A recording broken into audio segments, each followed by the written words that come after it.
pratique quand même ce que tu désespères maîtriser.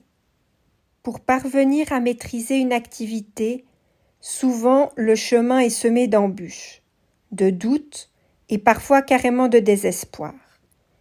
Et je te l'accorde, c'est très tentant d'abandonner quand nos efforts nous semblent vains, quand on a l'impression de ne pas progresser ou si peu. Il y a aussi le cas de figure où l'écart entre ce que tu rêverais d'accomplir et ce qu'il te semble être capable de faire te paraît insurmontable.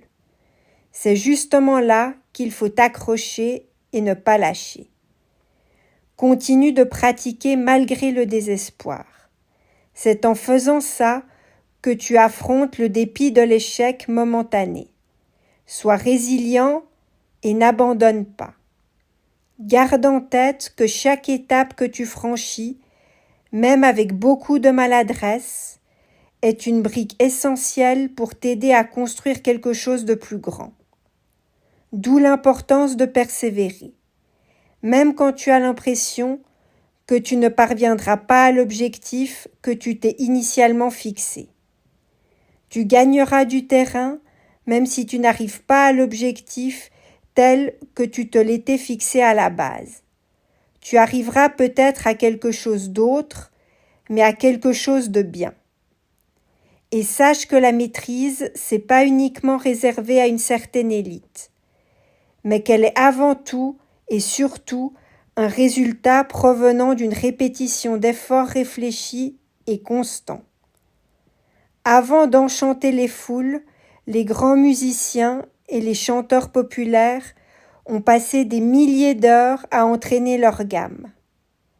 Ils ont fait de nombreuses erreurs, mais ce qu'ils ont tous en commun, c'est qu'ils n'ont jamais cessé de pratiquer, et ce, encore et encore.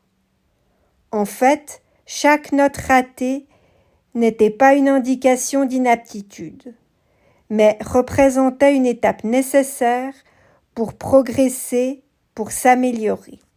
Et quel que soit le domaine, comme par exemple apprendre une langue ou développer une compétence professionnelle, sache que le progrès, il est rarement linéaire. Dans la pratique, il y a souvent des hauts et des bas, et des fois tu auras l'impression de reculer, et dans ces moments, tu auras tendance à perdre la motivation. Ce qui est important dans ces moments-là, c'est que tu restes discipliné et que tu continues à pratiquer. La persévérance crée un rituel qui fait rejaillir à long terme ce dont nous sommes capables. Le désespoir n'est pas forcément qu'un ennemi. Il peut être un allié déguisé. Pourquoi ? Parce qu'il t'oblige à te remettre en question, à réévaluer ta méthode d'approche, à rechercher de nouvelles solutions. Le doute n'est pas simplement négatif. Quand tu en viens à douter de tes capacités, rappelle-toi que même les personnes les plus talentueuses ont traversé ces moments à un moment donné de leur vie. Du moins, beaucoup d'entre eux. Ce que le doute t'apprend, c'est à affronter tes limites. C'est en continuant à pratiquer malgré le doute, l'incertitude, voire le désespoir, que tu développeras une qualité qui te sera essentielle, la foi en ton propre potentiel. Au fond, ce qui importe vraiment, c'est pas ton talent, ni ton aptitude initiale, mais ta capacité à persévérer, à ne jamais abandonner la pratique. Pour persévérer envers et contre tout, pour faire face aux doutes et au désespoir de ne pas réussir, n'hésite pas à diviser tes objectifs en petites étapes. Tu avanceras ainsi petit à petit, pas par pas, dans la bonne direction, c'est-à-dire dans celle que tu souhaites. Tu gagneras ainsi du terrain face à l'adversité. Cesse de ne voir que le résultat. Concentre-toi sur le processus. Ce n'est pas grave si tu ne parviens pas à la perfection pour le moment. Considère chaque moment que tu passes à pratiquer comme une victoire en soi, comme une victoire sur toi-même. et apprécie cette victoire, aussi petite qu'elle puisse te sembler. Ne te laisse pas freiner par les échecs et surtout n'abandonne pas. Rappelle-toi que chaque erreur est une leçon de laquelle tu peux apprendre, ce qui te permettra de mieux réussir par la suite. Apprends donc à accepter tes erreurs en tant que chemin d'apprentissage. Analyse tes erreurs, retiens-en la leçon et essaye de nouveau, toujours et encore. Reconnais tes progrès, même les plus petits, et apprends à les apprécier. Utilise-les comme source de motivation pour continuer à pratiquer et à persévérer. L'histoire contient de très nombreux exemples de personnes qui ont persévéré malgré des débuts difficiles et qui ont fini par réussir grâce à leur persévérance. Le célèbre Thomas Edison a par exemple échoué des centaines de fois avant d'inventer l'ampoule. Vous avez bien entendu, des centaines de fois. Ce qui a fait son succès, c'est qu'il n'a jamais abandonné.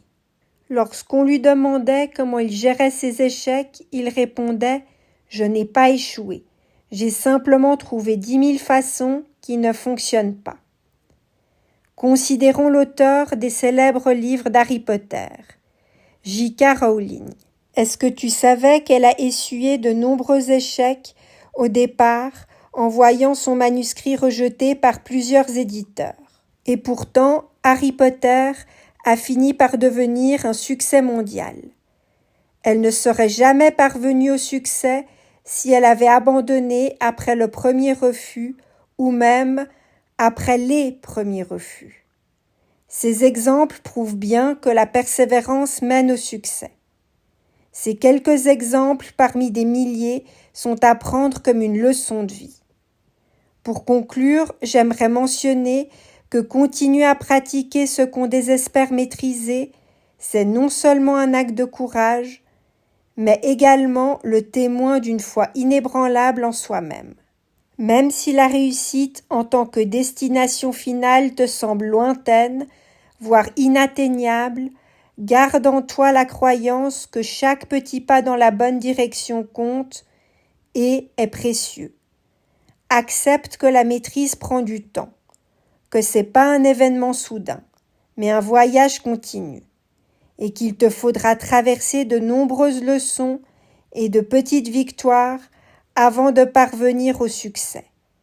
Alors quoi que tu désespères maîtriser aujourd'hui, continue à pratiquer, à persévérer envers et contre tout. Et oui, c'est dans la persistance que s'opérera un jour la magie de la transformation. Donc ne désespère surtout pas. Le désespoir de ne pas réussir devient ainsi la force de ta détermination.